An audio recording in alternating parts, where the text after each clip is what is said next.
It's time to run a business. And if you have inventory, that's your biggest asset. So we need to learn how to manage that because that'll control all of the other expenses we can be seeing.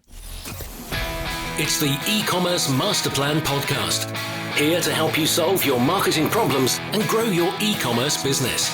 Cutting through the hype to bring you inspiration and advice from the e-commerce sector and beyond. Here's your host, Chloe Thomas. Hello and welcome. It's brilliant to have you here. So thank you for hitting play and choosing to listen to one of our inspiring guests. In this episode, we're getting deep into inventory management and how it forms your success. We've got the author of a brand new bestseller on the topic joining us, and I'm particularly pleased to be able to highlight this topic because lots of what I've been learning over the last few months points to clever inventory management becoming a skill that the best of us are going to need to succeed. If we look back in 2024, if we look back in 2030 even, and we're going at who really succeeded over the last 10 years, over the last year, it's going to be those people who have got to grips with how to make their inventory work for them. They will have understood the data, combined it with their marketing activity, and made better decisions about how they're stocking and what they're holding on to and what cash they're tying up in stock. So there is a lot of good stuff that you need to know coming up in this episode. So please do listen to the end so you don't miss out on my guest's top tips, which are really, really good in this episode in particular, and my own take on this episode as well. Are you tying up capital with goods that take months to arrive? Let Trade pay your supplier invoices for you and then pay them back up to 4 months later. No security, no dilution, no more cash flow headaches. Pay only a transparent flat fee with each financed invoice. Learn more or apply to see if Trade can help your business grow at ecmp.info/trade. That's ecmp.info/TREYD. So that's Trade spelt TREYD. And now to introduce our guest expert. Ciara Stockeland is the host of the Inventory Genius podcast and the author of the brand new best-selling book, Inventory Genius, Use Your Inventory to Create More Profit and Keep More Cash. And she was also one of our guests during our recent eCommerce Explored the Overstock Problem event. Hello, Ciara. Hi, I am so excited to visit with you. Oh, it's brilliant to have you back because we only got to chat for a very short period of time as part of the event, and this time we get a whole episode to dive into inventory and to tell everyone about your brilliant book. But before we get into all of that, how did you get started in e-commerce? Because we didn't manage to talk about that last time either. So how did you end up here? Yes, so I ended up in the inventory industry, in the product world back in 2006. The entrepreneurial journey actually started for me when I was 13. I started my first business then. And I should actually say I started before that. I used to knit these beautiful little bags and make jewelry, and I'd go into mom and pop shops and ask if they wanted to buy. So that was probably my introduction to inventory. But then in 2006, I opened my first retail store, and then I have grown my inventory expertise since that point. Wow, so you've done what I think is tougher on inventory management than just doing e-commerce because you've got shelves that have to have stuff on them. Yes. You've done the bricks part of this, the really tricky part of the space. Would you say it's more tricky than the pure e-commerce side of things on an inventory front? Yeah, I think so, because brick and mortar just gives this whole new element of traffic in, merchandising. Like you said, you have to have enough. We ended up franchising my brand, and so we had a warehouse and we supplied all of our franchise locations. So then the inventory really multiplied and became even trickier. So I have touched a lot of products in my lifetime. Yeah, and clearly because you've written the book on it, experienced the best and the worst. So why did you decide to write your book? So a couple reasons, really. I was using and had developed this inventory genius method that I was using over and over with clients, and seeing that was really successful. And so I knew that I needed to put it into a written form. I talk about my method here and there on the podcast, in my Facebook group, with my clients, but I wanted to condense the method into an easy to read solution for people who just wanted to pick it up and get a start. And then even deeper than that, I really wanted to tell my story, because when we see entrepreneurs, we see the highlight reel, we think they're fancy, we see all the $1 million, dollar signs everywhere, but we don't hear the hard part, and we don't often hear from them how they got to where they're at. And I think that is more important than the highlight reel. And so I wanted to be able to bring my story and weave it in to the method, and then bring in my client stories, because I think that offers hope. So when people are feeling really discouraged in their inventory-based business, I want to let them know that there is hope and we can get to the other side of your problem. And so by weaving in my client stories, my own crazy journey, and the method, I knew that I would be able to bring something that would be super simple to read. So it was time to write the book. Time to get it done. And I love the fact you've weaved stories into the book, because I think inventory, super exciting and cool. It's product. It's exciting. We've picked it. We get excited about it. We get excited about selling it to other people. Inventory management tends to have people going, oh dear, this is going to be quite dry. But actually, I think the reality of it is you can make some subtle changes and have a huge impact on your business very, very quickly, which I think is hugely exciting and sexy and interesting. But looking at a spreadsheet and telling someone that does not have the same impact as going, this brand had a similar problem to you and they did X, and within X number of weeks, Y happened and it was brilliant. Obviously substituting my algebra for something more interesting. But do you find it's that story part of the journey which really helps people go, okay, this is worth me spending my time on? Yeah, I think when I start to talk to people about inventory, or I say I'm a profit strategist, or I help with your financials, I can read people and their eyes just like glaze over. Oh, I need this, but I have no interest in that. It's not beautiful. It's not fun. I'm just going to try doing the way that I'm doing it right now, which isn't working anyway. But as humans, we relate to story. So story helps us understand a concept. Story helps us put ourselves in that place. So if I feel completely despondent because I have so much inventory and so much debt, but I heard a story of someone with a similar business as me, and they did, like you said, XYZ, and it produced this different result. Every time that discouragement comes, I can place myself into that story. And so stories help us, find the subject matter attractive, but it also gives us reason to put ourselves in that place and to give us hope that we can change where we're at. And, as you've mentioned, you have worked with thousands of product-based business owners. And, and I've said in the intro how important I think inventory management and understanding the data and getting to grips with it is going to be for success over the next decade. Is it something you're finding is becoming a bigger issue for people? It needs to be more front of mind, offers more potential than it did in past years? Is the time now for actually learning this properly? I think it really is, because costs are rising. It's expensive to be a business owner. And it's getting more and more expensive between payroll and fixed expenses and all of those things. I mean, life is getting really expensive and business is getting really expensive. And so knowing your inventory and the key part that plays, and how the margin with your inventory can really control some other expenses, it's necessary. We can't just play. I always tell my clients, you have to stop playing store with your store. We're done with that. Like, it's time to run a business. And if you have inventory, that's your biggest asset, most likely. So we need to learn how to manage that, because that'll control all of the other expenses we can be seeing are on the rise. So I want to dive into a little bit of the book. Obviously, we're not going to repeat the whole book here because A, we don't have time, and B, it's written much better in the book than we could do justice to it right here and right now on the podcast. But there are a couple of bits of the book that I thought were particularly good. And I think no one ever seems to be teaching, from my experience in the industry. People just don't talk about inventory. No one's really teaching it. And I think one of the reasons is because people just get stuck on the maths. And I think your chapter about the maths, about profit, about margin, about net profit, and all those important things is one of the best guides to understanding the terms that I've come across. So congratulations on that. Thank you. How do you approach helping people? What can you summarize the advice around those numbers for us without turning this into a maths lesson. Yes. So I think one of the geniuses that I've developed over time is I'm very good at simplifying down complex problems, which is why I'm able to help clients with this really complex issue of inventory that seems to overwhelm them. I think also speaking to why you said a lot of people don't tackle this, it's because it is complicated. And so we'd rather ignore the complicated things and teach on the fun, sexy, exciting things, the simple things.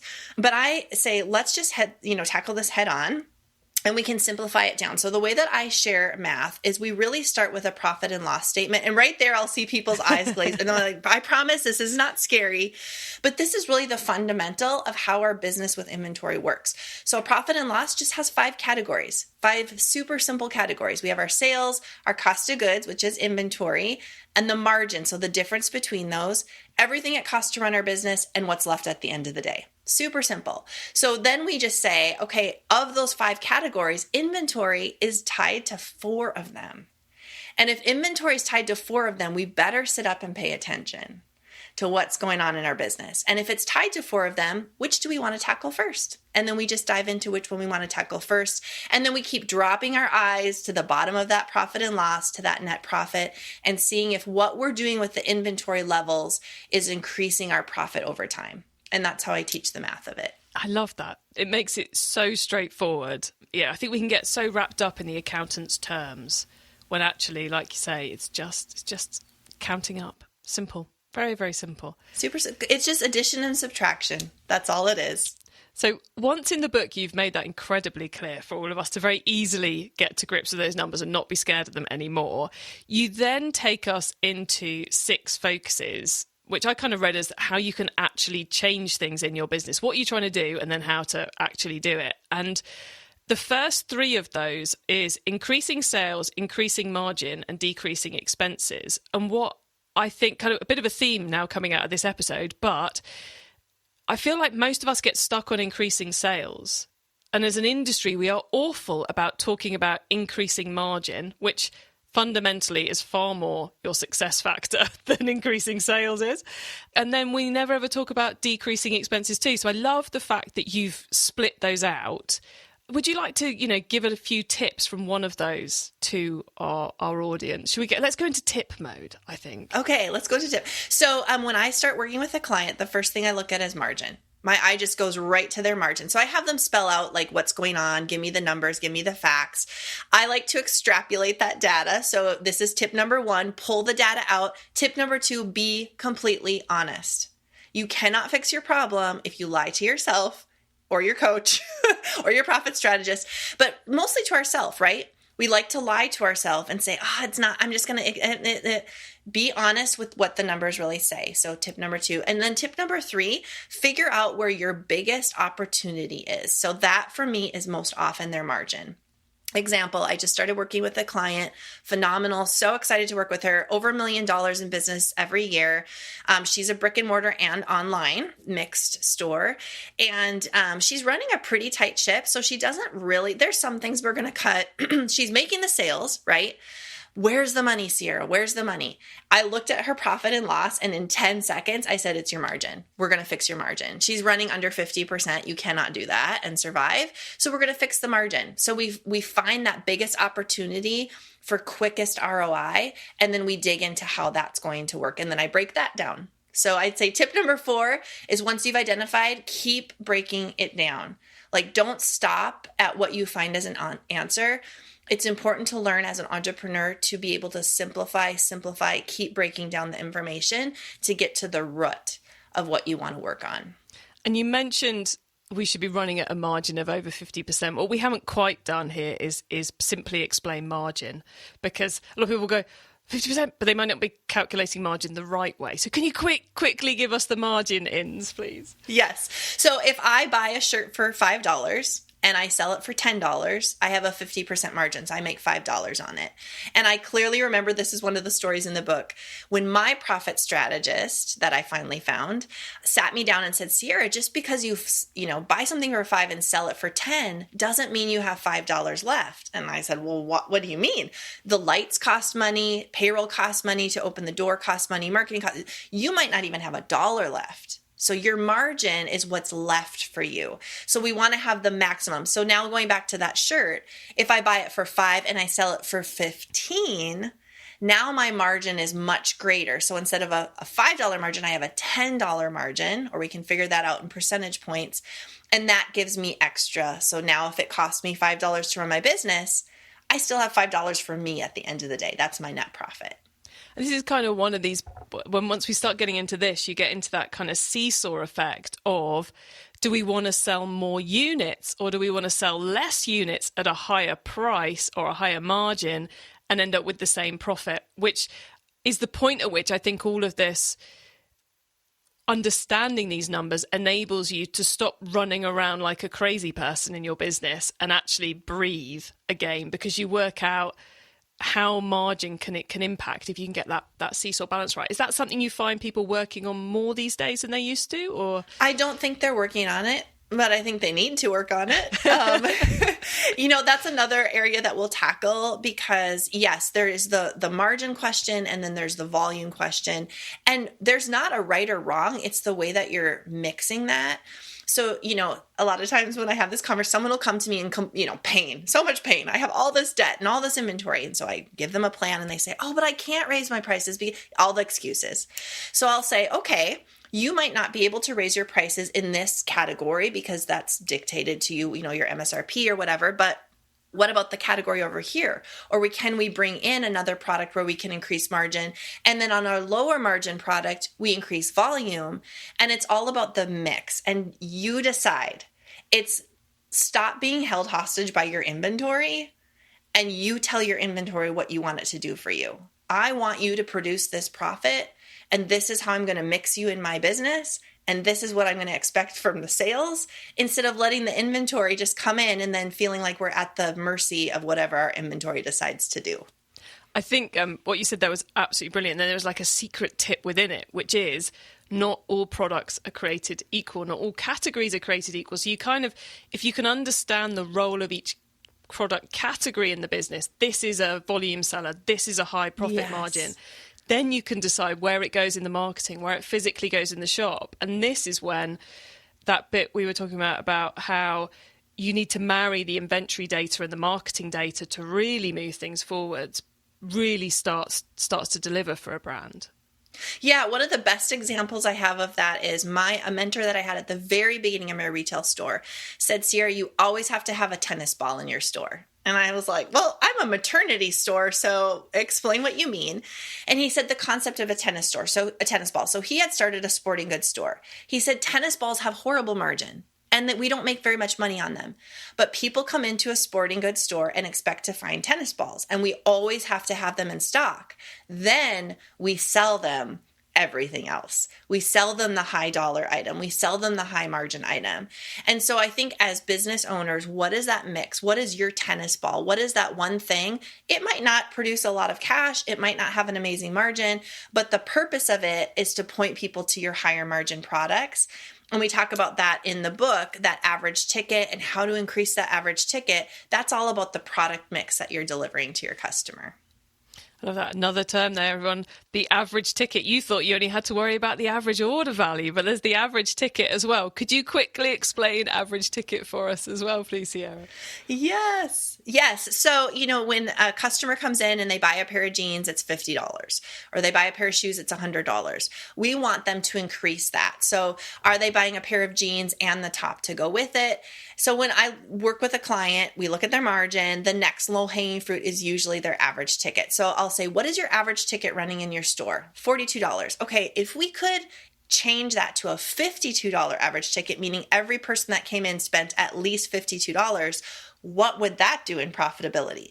Then if you can increase that and the margin with the 52, it's just, we take the scariness out of numbers when it becomes a game that we are in control of as the business owner. We get to decide which chess piece to move. Sometimes it's margin, sometimes it's profit, sometimes it's cutting expenses, but we get to make that decision. We're not a victim of our business anymore.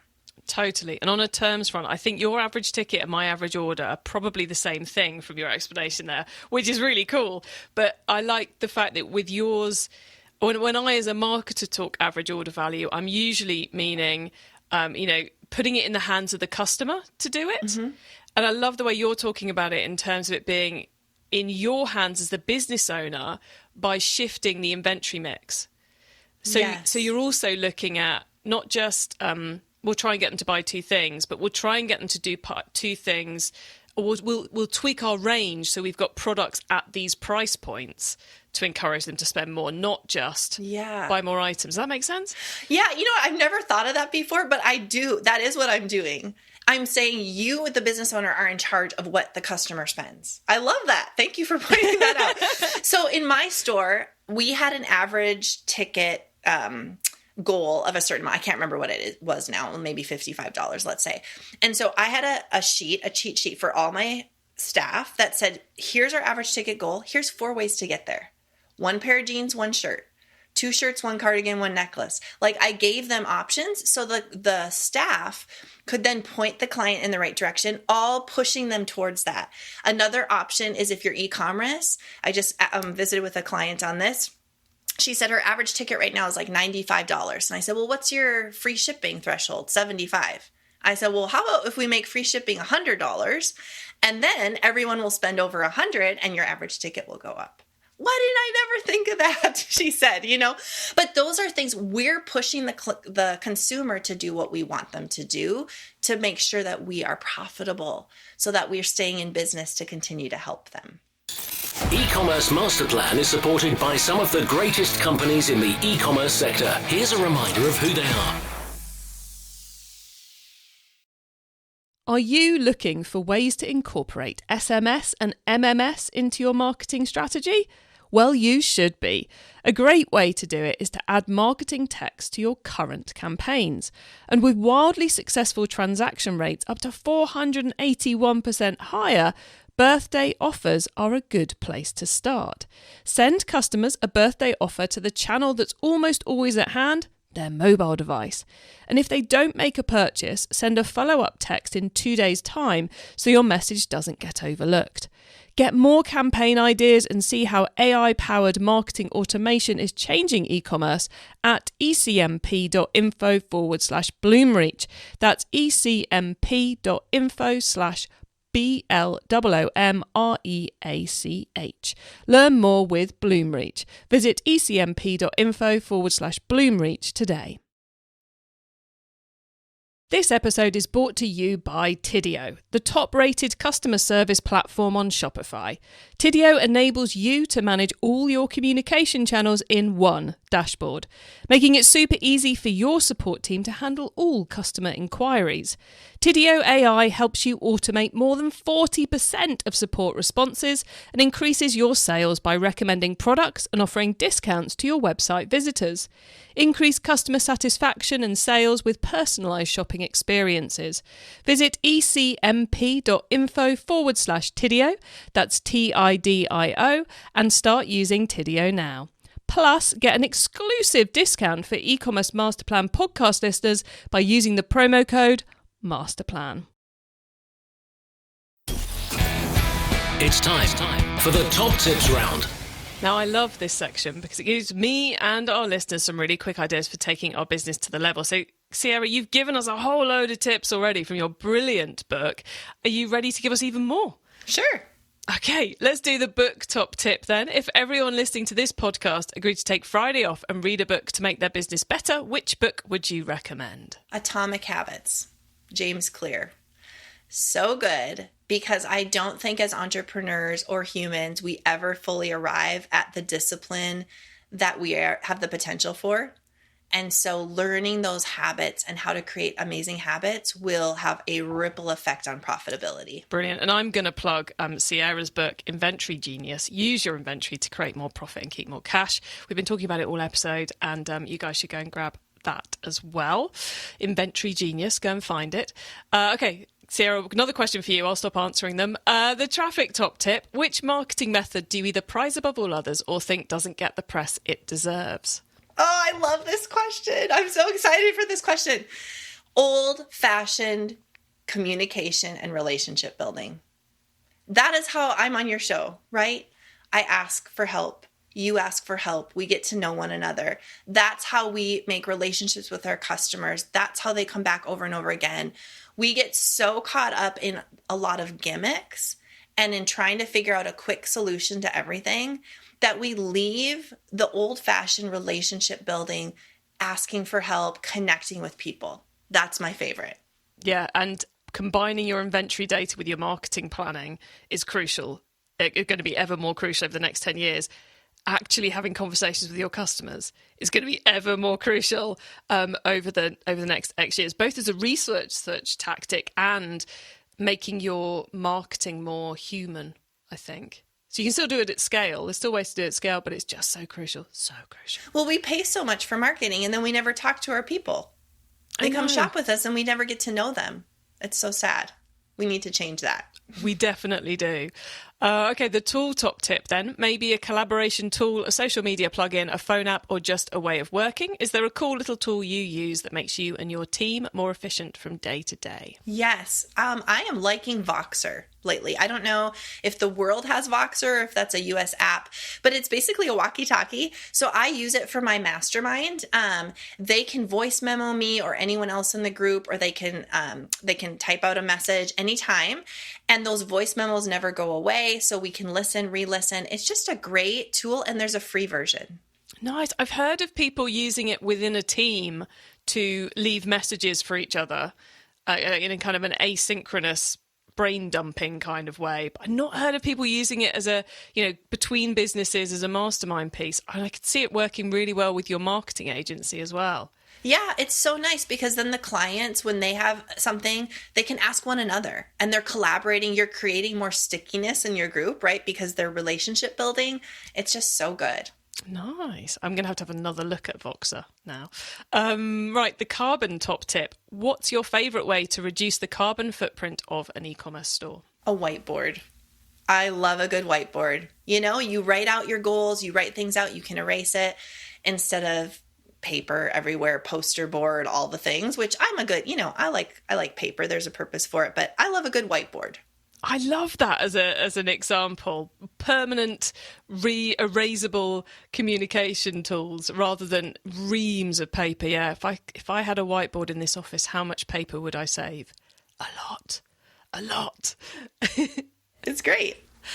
Loving that tip. Okay, Ciara, before we say goodbye, could you please let the listeners know where they can find you, your business, and your book on the web and social media?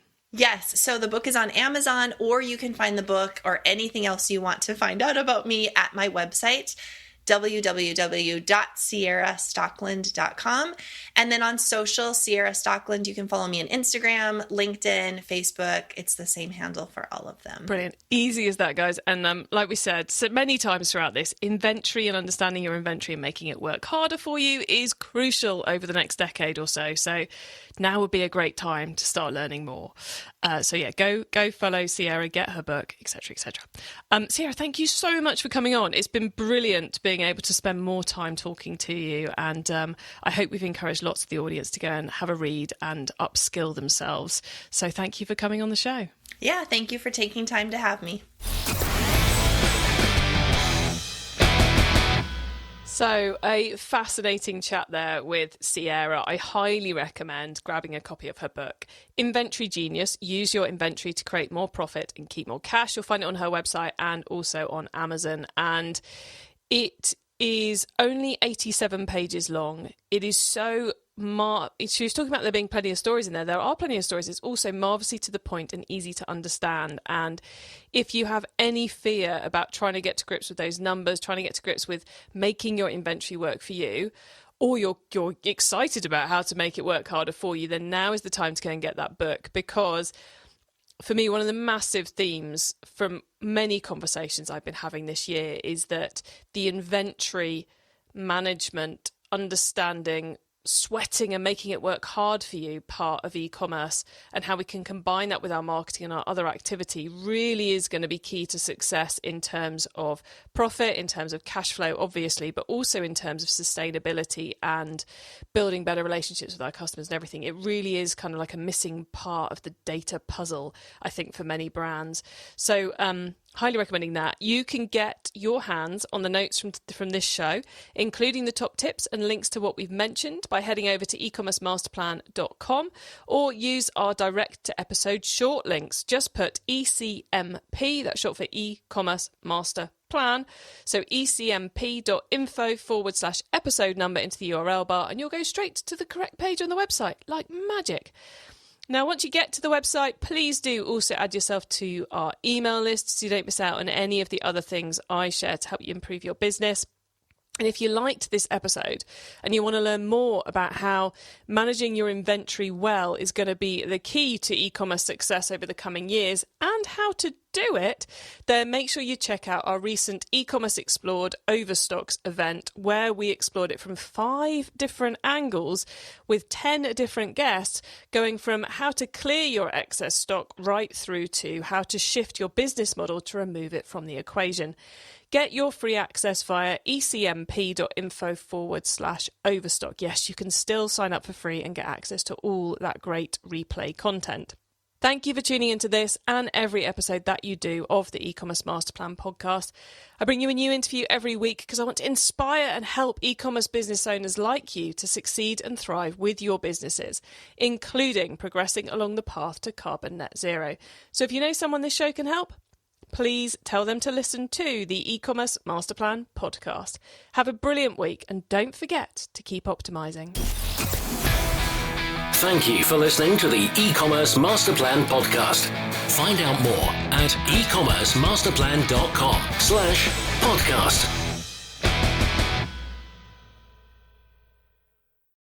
Don't miss out. It's time you joined Chloe's e-commerce club, our free club that's all about helping you grow your e-commerce store. Join right now for free at ecmp.info/club.